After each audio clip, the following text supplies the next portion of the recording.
এই মুহূর্তের সবচেয়ে বড় খবর HD Live 24/7 এ। কি सबसे बड़ी खबर? Breaking news now on HD Live 24/7. আপনারা দেখছেন AGT Live 24/7। নরকনগুই তঙ্গ AGT Live 24/7।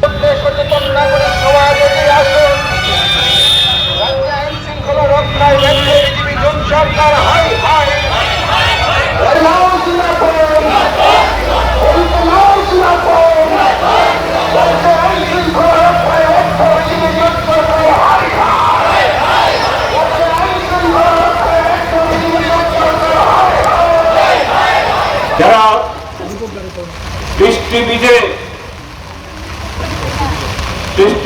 স্নাত হয়ে সেখানে বিবেকের তাগিদে আজকে ত্রিপুরাজ্যের ইতিহাসে যে জঘন্যতম ঘটনা হয়ে গেল, এত মর্মান্তিক অভূতপূর্ব সমস্ত ধরনের অস্বাভাবিকতার চাইতেও তার মধ্যেও আরো বড় অস্বাভাবিকতা ঘটনা ঘটেছে। ত্রিপুরাজ্যের ৪৪ লক্ষ নাগরিকের তাদের জীবন সম্পত্তি রক্ষার যিনি সর্বোচ্চ দায়িত্বে পদাসীন, আজকে দুপুর 12টা নাগাদ পুলিশ সদর দপ্তরে তার নিজ অফিস গৃহে তাকে অস্বাভাবিকভাবে মৃত অবস্থায় পাওয়া গেছে। এ ঘটনায় সারা ত্রিপুরাজ্যের সাথে আমরা ভারতের কমিউনিস্ট পার্টি মার্ক্সবাদী আমরা গভীরভাবে মর্মাহত এবং মহান নির্দেশকের পরিবার পরিজন তার নেতৃত্বে ত্রিপুরাজ্যে ৪০ সহস্রাধিক আরক্ষা দপ্তরের কর্মী যারা এই সংবাদটি পেয়ে যারা চোখের জল ফেলছেন, যারা নিজেকে সামলাতে পারছেন না, আত্মীয় অভিভাবকের মৃত্যুতে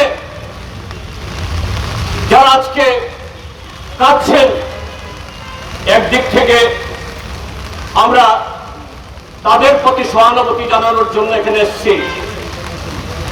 ত্রিপুরাজ্যের ১ নম্বর থানা পশ্চিম কোতোয়ালি থানা, এই থানাতে কোনো ডেপুটেশন দিতে আমরা আসিনি। এই থানা কর্তৃপক্ষের কাছে কোনো নালিশ দেওয়ার জন্য আমরা আসিনি।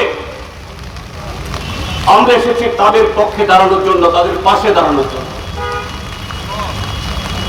আমরা গত ৮.৫ বছর ধরে বলে আসছে এই ত্রিপুরাজ্যে মানুষের জীবন মাল, ত্রিপুরাজ্যে মানুষের গণতান্ত্রিক অধিকার,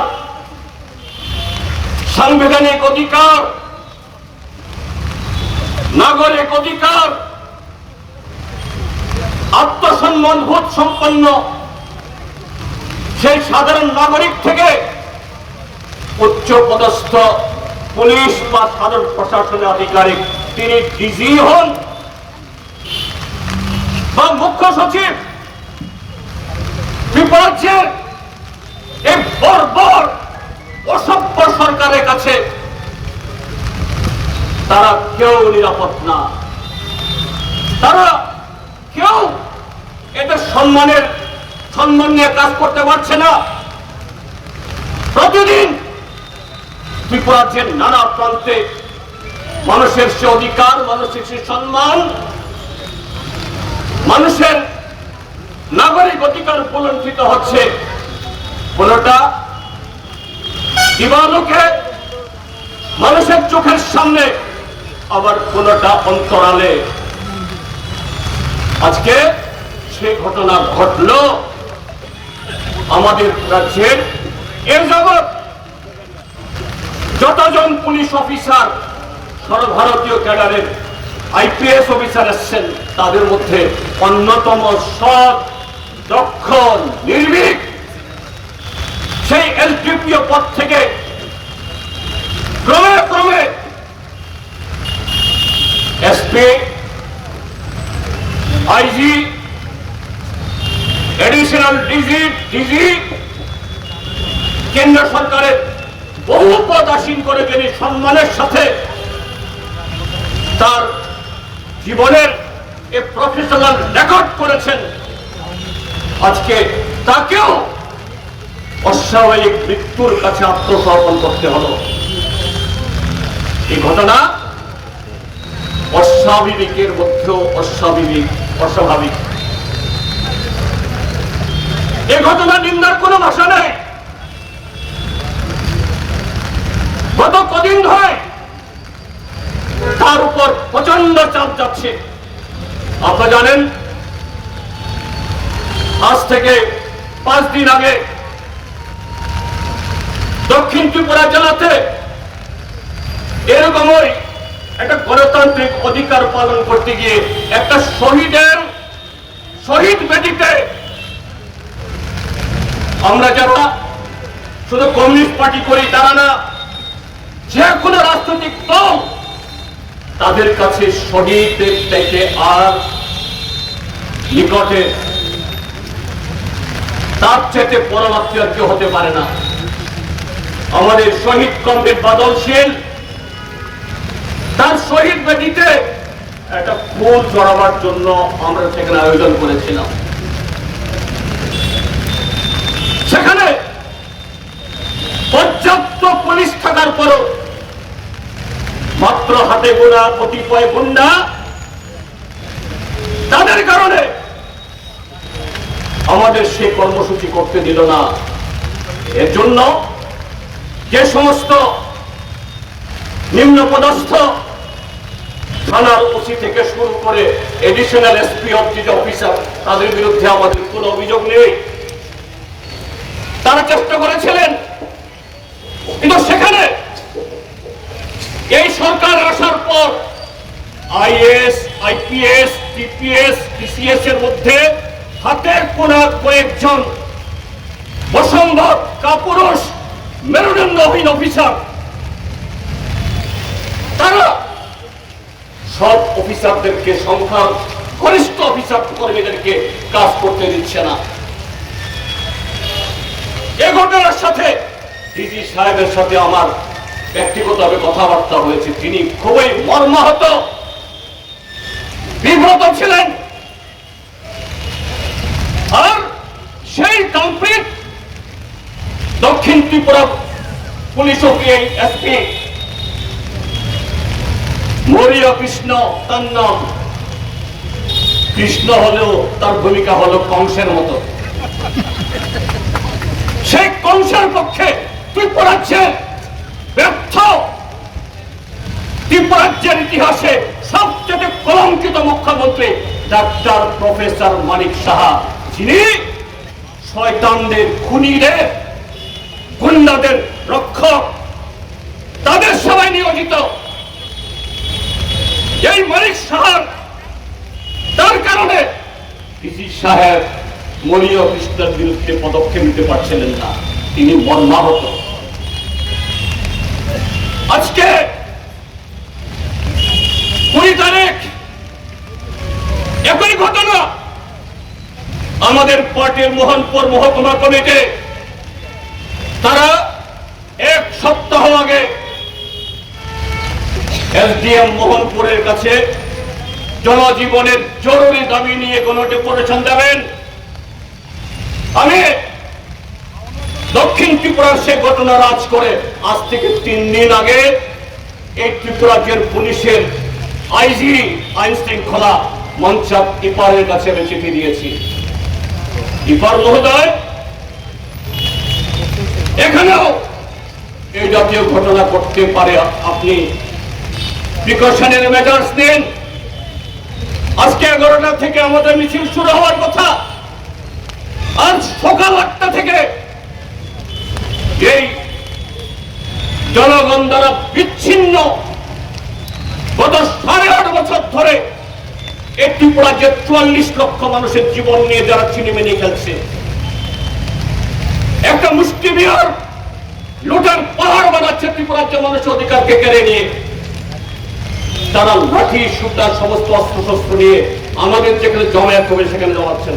আমি সকালবেলা ডিজি সাহেবকে ফোন করেছি, ডিজি সাহেব এই ঘটনা ঘটছে। সকালবেলাতে আমি হোয়াটসঅ্যাপে মেসেজ পাঠিয়েছি, please look into this that the same incident took place there in Chuttakhola should not be repeated. তিনি আমার মেসেজ পড়ে আমাকে অন্যভাবে করেছেন, আমি দেখছি। আইজি মনসাকি পারের সাথে কথা বলেছে, তিনি বলছেন দেখছি, কিন্তু দেখা মানে সেখানে আমাদের ডেপুটেশনের সময় পেরিয়ে গেলেও সেখান থেকে বিজেপির এই ঠেঙ্গারি বাহিনী এরা রাজপথ দখল করে আমাদের যে অফিস যাওয়ার পথ আগলে বসে আছেন। সেখান থেকে তাদেরকে হটানোর কোনো উদ্যোগ নেওয়া যাচ্ছে না। ফটিকছড়া বাজারে আমি বলছি না এই ঘটনায় খানকার সাহেবের সাথে কারোর ঝগড়া হয়ে সেই কারণে তিনি ব্যবস্থা না নিতে পারার কারণে এরকম ঘটনা হয়েছে, না আমি বলছি না, আমি ঘনক নই। কিন্তু এগুলোর এই সমস্ত যে ঘটনাগুলি ঘটছে, ডেভেলপমেন্ট হচ্ছে, এটা বিচ্ছিন্ন না। ত্রিপুরাজ্যের মধ্যে প্রতিদিন ভর্তি করার ডিসিপ্লিন আমাদের অফিসাররা মার খাচ্ছে। ওই নেশা ধরতে গিয়ে পুলিশের সাব ইন্সপেক্টর খুন হয়েছে, একজন খুনি ধরা পড়ে না।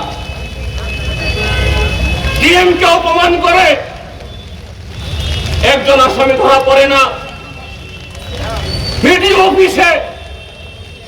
ভিডিওর অফিসে টেবিল ভেঙে গ্লাস ভেঙে তার প্রাণের হুমকি দেয়, এটা ব্যবস্থা গ্রহণ করা হয় না। এসডিএমকে মিটিং চলাকালীন অবস্থায় একজন মহিলা সিনিয়র টিসিএস অফিসার অপমান করে, কোনো ব্যবস্থা গ্রহণ করা হয় না। সে অফিসার পুলিশের কাছে নিরাপত্তা প্রার্থনা করে কোন রকমে কাজ করছেন।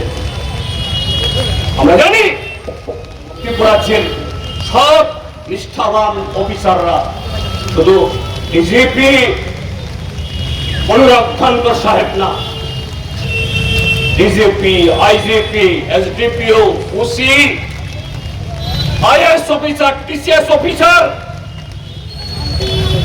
সব অফিসার যারা সংবিধানের প্রতি দায়বদ্ধ, যারা নাগরিকদের অধিকারের প্রতি সম্মান যাদের আছে, এগুলো মেনে নিতে পারছেন না। কিন্তু ত্রিপুরাজ্যের মধ্যে নরেন্দ্র মোদী, অমিত শাহ, নানা অপরাধে যারা অপরাধী, যদিও কোন রকমের ক্ষমতা জুড়ে তারা সর্বোচ্চ ক্ষমতার সিংহাসনে বসে আছে, তাদের আশীর্বাদ নিয়ে কোথায় কোথায় নরেন্দ্র মোদীর নির্দেশে, অমিত শাহর নির্দেশে, তাদের আশীর্বাদে সরকার চালাচ্ছে। তাদের তমক দেখিয়ে এই ত্রিপুরাজ্যের সংখ্যাগরিষ্ঠ সব অফিসারদেরকে দমন করা হচ্ছে। এটাই অস্বাভাবিকতা, এটাই আনন্যাচারাল, এটাই অস্বাভাবিক মৃত্যুর পেছনে ডাইরেক্টলি হোক বা ইনডাইরেক্ট তার প্রেক্ষিত। কাজেই বন্ধুরা, আমরা দাবি জানাচ্ছি আমাদের ভারতবর্ষের কেন্দ্রীয় তদন্ত সংস্থা সিবিআই, এদের দিয়ে তদন্ত করলেও এই তদন্ত হবে না। জানেন আপনারা, সাংবাদিক দুজন সাংবাদিক, কি নাম জানি, শান্তনু আর সুদীপ দত্ত, তাদের হত্যাকাণ্ডের সিবিআই তদন্ত হয়েছিল। এই সিবিআই তদন্ত করার পর যখন শাসক দলের শরিক দলের বড় বড় বোয়াল মাছ, কাতলা মাছ তাদের জালে উঠল, সিবিআই কে পাততারি ঘটিয়ে পাঠিয়ে দেওয়া হয়েছে। সিবিআই তদন্ত আর হই না। মোহনপুরে এক যুবতী মেয়েকে তাকে বলাৎকার করে জীবন্ত পুড়িয়ে মারা হলো, একজন আসামি ধরা পড়ে না।